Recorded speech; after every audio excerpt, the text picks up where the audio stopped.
মৰাণ জনজাতিৰ ঐতিহাসিক ৰাতি বিহু ঢোল পেপাৰ মাতত ৰজনজনাই উঠিল কাকপথাৰৰ ৰাজহুৱা খেলপথাৰ।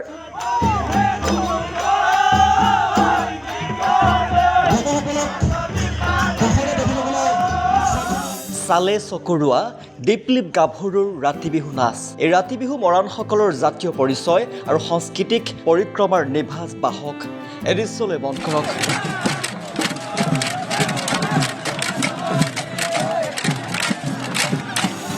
দেখিলেই গা মন ৰাইজাই কৰা অপূৰ্ব কৃষ্টি।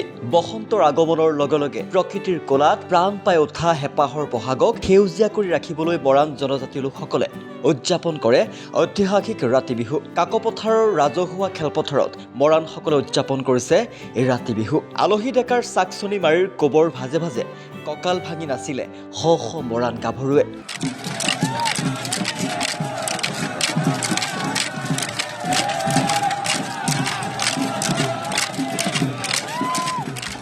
এই বিহু কেৱল মনোৰঞ্জনৰ থলী নহয়, এই যেন ডেকা গাভৰুৰ এক মহামিলনৰ তীৰ্থহে। কাকপথাৰত অনুষ্ঠিত হোৱা এই বিহুলৈ এপাক নাচিবলৈ আহিল অভিনেত্ৰী ধ্যানী মোহন।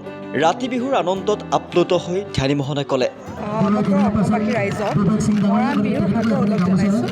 আৰু এনেকুৱা যি পৰম্পৰা দাঙি ধৰিছে আমাৰ মৰাণ জনগোষ্ঠীসকলে, বহুত বেছি ভাল লাগিছে। আৰু মই নিজকে বহুত ভাগ্যৱান বুলি ভাবোঁ যে আজি এই অনুষ্ঠানত মই থাকি নিজ চকুৰে এই পৰম্পৰাগত ৰাতি এই অনুষ্ঠান মই চাবলৈ মই সাক্ষী হ'বলৈ মই এই সুযোগটো পাইছোঁ।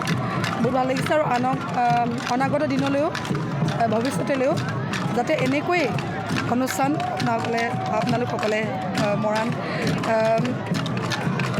মৰাণ জনগোষ্ঠীসকলে মানে এনেকৈ পালন কৰে আৰু আমাৰ গোটেই অসমবাসী ৰাইজৰ সকলো জনগোষ্ঠীক মানে উদাহৰণ স্বৰূপে আগবাঢ়ি আহে, যাতে আমি আমাৰ পৰম্পৰা এনেকৈ ৰক্ষা কৰিব লাগে। আৰু আমি এনেকৈ মিলিজুলি থাকিলেহে আমাৰ অসমখন আমি ৰক্ষা কৰিব পাৰিম আৰু অনাগতলৈ আমি সুখী থাকিব পাৰিম।